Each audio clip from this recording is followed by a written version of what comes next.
Is this some kind of joke? The voice was sharp. It cut through the quiet sounds on the Navy Air Station's main helicopter pad. Captain Reed wore a clean white uniform. He looked down at the old man. Are you lost, sir? Or do you just like to walk onto active military places? The old man's name was John Baker. He was 86 years old. He did not move. He stood near the edge of the painted landing circle. His hands rested calmly on a simple wooden cane. His eyes were the color of a faded sky. They were fixed on a big helicopter being prepared for flight. His face showed no feeling. He wore a simple windbreaker, tan pants, and worn-out sneakers. To the captain, he was just a problem that needed to be fixed. "I'm waiting," Reed said. He was getting more impatient. He looked at the two young officers standing behind him with frustration. They stood like he did, but their eyes showed worry. "This is a restricted area. I need to see some ID. And I need you to explain what you're doing here. Now." The captain's voice was used to people obeying right away, but the old man didn't seem to care about his authority. He simply turned his head slowly. His eyes finally met Reed's. There was no fear in his eyes, no confusion. There was only a deep, patient feeling, like he was watching a play he'd seen many times before. The quiet dignity in the old man's posture seemed to make the captain even more angry than any direct fight could have. "This isn't a public park, old man," Reed snapped. He stepped closer and got right in John's space.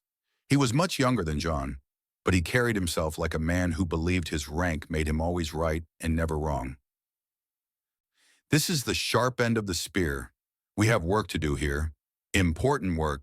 We don't have time for tourists." A small crowd was starting to form.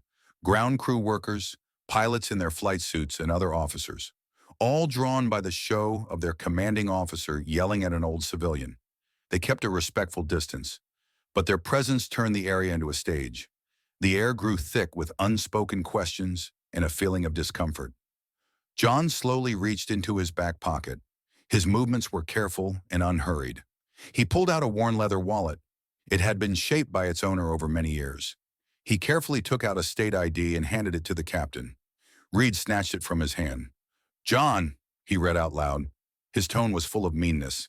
"Well, John, that tells me your name, but it doesn't tell me what you're doing on my helicopter pad." He handed the ID back like it was dirty. "Do you have a pass, an escort? Anyone who can vouch for you before I have you removed?" John simply shook his head. His silence was a sharp contrast to Reed's aggressive talking. He said nothing. His gaze drifted back to the helicopters. There was a flicker of something old and sad in his eyes. The captain's face got harder. He saw the silent crowd. He felt the need to show his authority grow stronger. He felt his control of the situation slipping, not because the old man was fighting back, but precisely because he wasn't. It was like yelling at a mountain. "Look at you," Reed said. His voice got lower into a mean, mocking tone. He pointed at John's simple clothes. "You come here to a place of discipline and purpose. Dress like you're going to feed pigeons. What could you possibly have to contribute here? What could you possibly understand about what we do?" He leaned in closer. His voice was a whisper that was still loud enough for everyone nearby to hear. "Let me give you some advice. Men like us," he said, pointing to himself in his perfect uniform. "We're still in the fight. We're still needed. Maybe it's time you found a nice, quiet place to sit and remember your glory days. Because they are clearly long over." The insult hung in the air, sharp and ugly. The young officers shifted their weight. One of the ground crew working near the helicopter suddenly found a bolt that needed his complete attention. His head ducked low.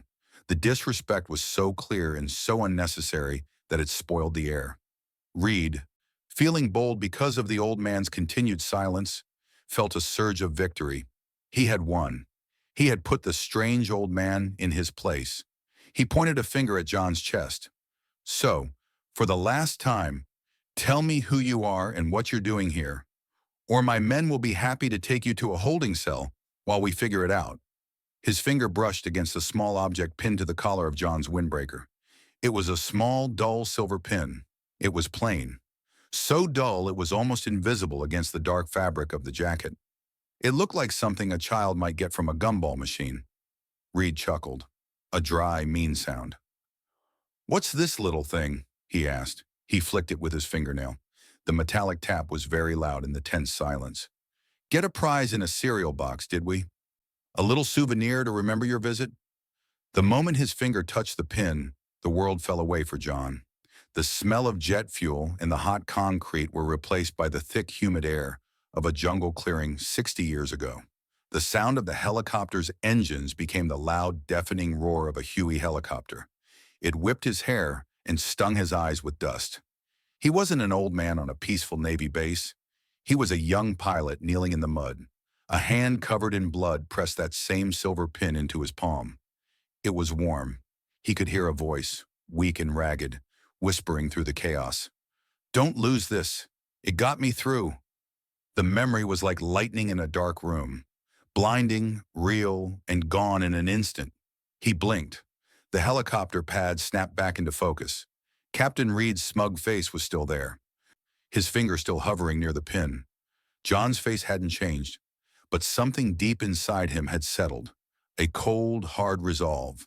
In the small crowd watching, a young woman named Petty Officer Maria Santos felt a knot tighten in her stomach.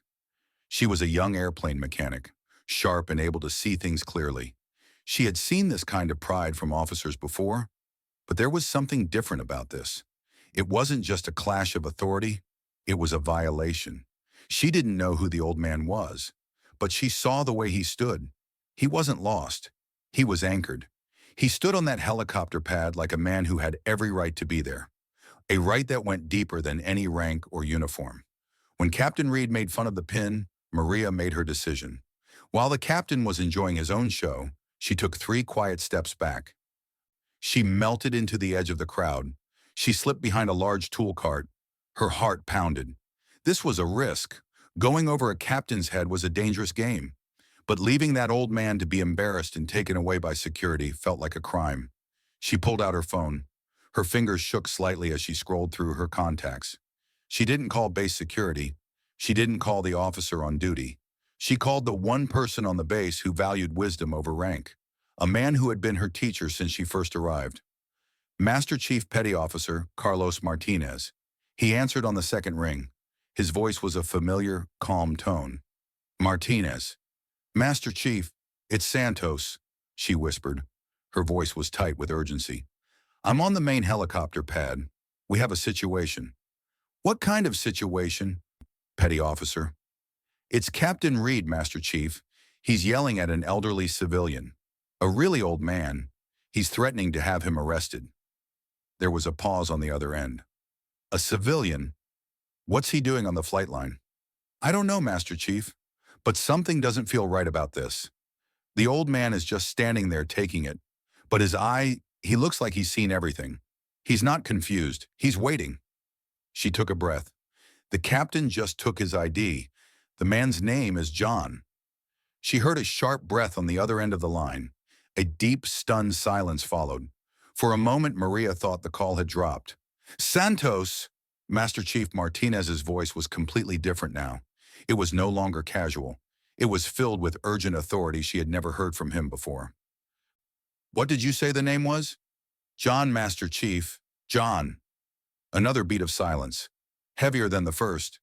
"My God," Martinez breathed. "Santos, listen to me very carefully. You cannot let Captain Reed move that man. I don't care what you have to do. Spill something. Fake an emergency. Create a distraction. You keep the captain and Mr. John on that helicopter pad. Do you understand me?" "Yes, Master Chief, but—" "No buts. And one more thing. As soon as you hang up with me, you call the base admiral's office. You tell his helper that John is on the main helicopter pad with Captain Reed. Use those exact words. Now go." The line went dead. Maria stood frozen for a second. The weight of the command settled on her. The admiral's office? Who was this old man? She put her phone in her pocket. Her mind was racing. The audience now sensed it too. A shift was coming. Help was on the way. Master Chief Martinez didn't bother with the stairs. He took them 2 at a time. His polished shoes pounded a frantic rhythm on the concrete. He didn't knock on the Admiral's door. He burst through it. This was such a break of rules that Admiral Johnson looked up from his desk. His face was a thundercloud of annoyance. "Master Chief, what is the meaning of this?" Johnson demanded. His voice was dangerously low. Admiral, my apologies, but we have a serious situation on the main helicopter pad. Serious was an unofficial term. It was a term Martinez and the Admiral used for situations that were about to become public nightmares. Johnson put his pen down. His full attention was now on Martinez. Talk. Captain Reed is publicly holding an elderly civilian. Sir, the civilian's name is John. The name landed in the silent office like a bomb. Admiral Johnson's face went slack. The color drained from it. The strong, commanding presence vanished. It was replaced by a look of pure, complete shock. He slowly rose from his chair. His hand gripped the edge of his desk so hard his knuckles turned white. John! The Admiral's voice was a choked whisper. He cleared his throat. Are you certain, Master Chief? The John? The ghost of... Petty Officer Santos confirmed the ID, sir, Martinez said. His own voice was tight with feeling. She also said he's wearing a small, dull silver pin on his jacket. Admiral Johnson closed his eyes. A pained look was on his face. Parker's wing pin, he said, more to himself than to Martinez. He still has it. He opened his eyes. The shock was gone. It was replaced by a cold, furious fire. Get my car now. Get the base commander on the line. Tell him to meet me on the helicopter pad in 5 minutes. I want every available boss and senior officer there with him. Full dress uniform. Move! Martinez was already gone before the last word left the Admiral's mouth. The quiet, orderly afternoon had just ended. A hurricane was about to hit the main helicopter pad. Back on the area, Captain Reed was unaware. He was enjoying the final moments of his perceived victory. He had the old man's ID in his pocket, a piece of evidence for the report he would file. He had an audience. He had control. John, he said, enjoying the name. Well, John, it seems you've wandered far from home. For your own safety, I'm going to have my men take you to a more secure location. We'll have someone look at you. Make sure you're okay. It's for your own good. We can't have confused civilians walking onto active flight lines. It's a matter of national security. You understand? He gave a sharp, commanding nod to the 2 young security officers who had been standing nearby. Take Mr. John to the security office. Gently. The last word was an afterthought, a hollow show of care for the benefit of the crowd. The 2 young officers looked at each other, then at John. They stepped forward with hesitation. This felt wrong, and they knew it. But a captain's order was a captain's order.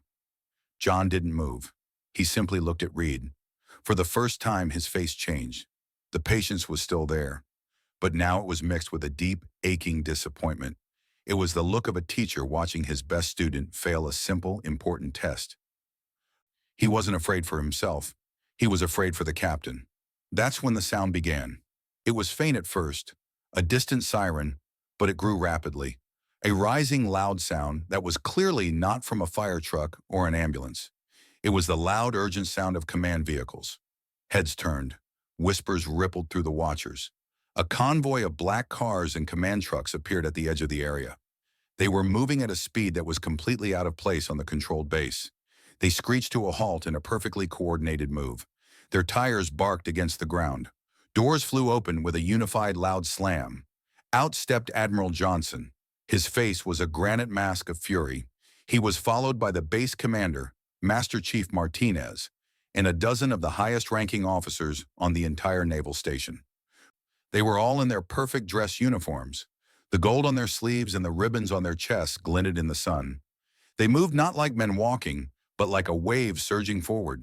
A tidal force of rank and authority aimed at a single point on the helicopter pad.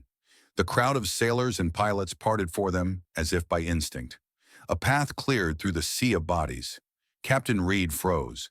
His hand was half raised to direct the security officers. His mouth fell slightly open. His entire world was tilting.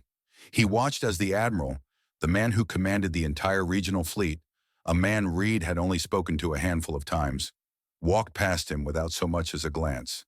The Admiral's eyes were locked on the old man in the windbreaker. Admiral Johnson stopped exactly 3 feet in front of John. His back was perfectly straight. His posture was a study in military perfection. He took a sharp breath. Then, in a movement that was fluid and absolute, he raised his right hand to his forehead. He gave the sharpest, most deeply respectful salute Captain Reed had ever witnessed in his life. The salute was held, unwavering. It was a silent, powerful testament. The helicopter pad fell into a stunning, complete silence. The only sound was the wind and the distant idle of the helicopter's engines. "Mr. Baker," Admiral Johnson's voice boomed clear and strong. It echoed across the area. Every word was filled with a reverence that bordered on awe. "It is an absolute honor to have you on my station, sir." John gave a slow, simple nod. "Admiral," he said. His own voice was quiet, but it carried in the stillness. Reed felt the blood drain from his face. He felt 100 pairs of eyes on him. The weight of their stare pressed down, suffocating him. He couldn't process what was happening. This old man, a sir to an admiral? The admiral did not lower his salute. He turned his head slightly. His eyes swept over the assembled crowd. He was making sure every single person was listening. He was not just speaking to John. He was teaching a lesson. He was correcting a terrible wrong. "For those of you who do not know," the admiral began. His voice rang with the pride of someone telling a sacred legend. "The man standing before you is John Baker. In 1968, then Lieutenant Baker was a Navy helicopter pilot, flying combat search and rescue missions in Vietnam. His call sign was Ghost." A murmur went through the crowd. The older chiefs and master sergeants recognized the name instantly. Their eyes widened in disbelief. "During a mission deep in the A Shau Valley," the admiral continued. His voice painted a vivid picture. "Lieutenant Baker's aircraft was shot down. He was the only survivor. For 15 days, wounded and with no supplies, he avoided capture in one of the most hostile territories of the war. But he didn't just survive. He located the wreckage of another downed helicopter. He found 6 surviving crewmen. 2 of them were badly injured. For a week, he coordinated their defense and care. On the final day, with rescue coming, their position was discovered. Lieutenant Baker carried a wounded door gunner on his back for the last 3 miles to the landing zone. He provided covering fire as he went." The admiral paused. He let the weight of the story settle. He saved all 6 of those men. For his actions, he was awarded the Navy Cross. He was recommended for the Medal of Honor, but he refused it. His official statement was, and I quote, "The heroes are the ones who didn't come home." He requested his service record be sealed. He has spent the last 60 years living a quiet life, asking for nothing, seeking no recognition. The silence that followed was one of pure, complete awe. The young sailors were looking at John not as a frail old man, but as a giant, a figure from the pages of their own history. Petty Officer Santos felt tears welling in her eyes. A deep sense of pride and shame warred within her. Pride in John and shame for the uniform of the man who had disrespected him. Captain Reed looked as though he had been physically struck. His face was pale. His body swayed slightly. Finally, Admiral Johnson lowered his hand. He turned his full icy attention to Captain Reed. "Captain," he said. The single word was colder than any Arctic wind. "My office, 1,500 hours. You will be prepared to explain to me in excruciating detail why you felt it was your duty to publicly humiliate a living icon of the United States Navy." Reed stammered. His voice was a pathetic squeak. "Sir, Admiral, That is the entire problem, Captain." The Admiral cut him off. His voice dropped to a low, deadly growl. "You didn't know because you didn't care to look. You saw an old man, not a man's history. You saw civilian clothes, not a life of service. You saw what you wanted to see. You failed this uniform and every person who has ever worn it." At that moment, John spoke. His voice was not loud, but in the deep silence, it was the only thing that mattered. He looked at Captain Reed. There was no meanness in his eyes. There was only a weary sadness. "Son," he said. The simple fatherly words seemed to shatter what little composure Reed had left. "The uniform doesn't make the man. It just gives him a place to stand. It's what you do when the uniform is off, when no one is watching and there are no medals to be won. That's what defines you. You asked me if I was still needed." John paused. His gaze swept over the young faces in the crowd before settling back on Reed. Every single day, someone is needed to show a little kindness, to offer a little respect, to see the person standing in front of them, not the category they fit in. That's the real mission, Captain, and it's one that never, ever ends. As John spoke, he gently touched the dull silver pin on his collar. The image flashed in his mind, clearer this time. A makeshift field hospital, the smell of medicine and death. Lieutenant Commander Parker, a pilot he'd pulled from a burning wreck, lay on a cot. His breathing was shallow. Parker took the pilot's wing from his own uniform and pressed it into John's hand. "You got me out, Ghost," he had whispered. Blood was on his lips. "You got me home. Keep this. Remember us." The pin wasn't a prize, it was a promise. It was the weight of memory. It was a duty to remember the ones who never got to grow old. The fallout was swift and sure. Captain Reed was not kicked out or punished publicly. That would have drawn too much attention, something John would have never wanted. Instead, he was reassigned. He was given a desk job at the Pentagon. A quiet paper-pushing job 1,000 miles from the sea and from any position of command. His career wasn't over, but his rise was. He had been sidelined. A quiet but clear message to anyone who was paying attention. More importantly, Admiral Johnson created a new required training program at the naval station. It was a course on naval history, but it focused on personal stories. It focused on the lives and sacrifices of the men and women behind the famous battles. It was about respect. It was about empathy. It was about the duty to see beyond the rank and the uniform. Unofficially, everyone on base called it the John Initiative. Weeks passed. The autumn air grew crisp. In a small diner a few miles from the base, John sat at the counter. A cup of black coffee steamed in front of him. He was just another old man enjoying a quiet morning. The bell over the door rang. A man in a simple shirt and jeans walked in. He looked tired. He looked older than he was. He sat a few stools down from John. He ordered a coffee and stared into the cup for a long time. It was Reed. Finally, he slid over one stool, then another, until he was next to John. "Mr. Baker," he said quietly. His voice had no former pride. John turned his head slowly and nodded. "Captain," Reed said. Reed flinched at the title. "Just Alan now, sir." He took a deep breath. There's nothing I can say to fix what I did. But I needed to say, I'm sorry. I was arrogant. I was blind. I was wrong." He pushed a small receipt across the counter. He had already paid for John's coffee and breakfast. "That's all." John looked at the man beside him. He saw genuine regret. He saw the humbling that had been forced upon him. He picked up his coffee cup and took a slow sip. "The first step on any long journey is realizing you're on the wrong path, Alan," John said softly. "You've done that. All that's left is to set a new course." Reed just nodded. His throat was too thick to speak. He stood up, turned, and walked out of the diner. He left his own coffee untouched. It wasn't a moment of grand forgiveness, but it was a moment of closure, a quiet and respectful end. John turned back to his coffee. He sat alone at the counter, a silent hero enjoying a simple moment of peace. He had earned it 1,000 times over. John's story reminds us that heroes walk among us every day. They often take the quietest of forms. If this story of courage and humility moved you, please hit the like button. Share it with someone who needs to hear it. Subscribe to our channel for more stories of unassuming heroes.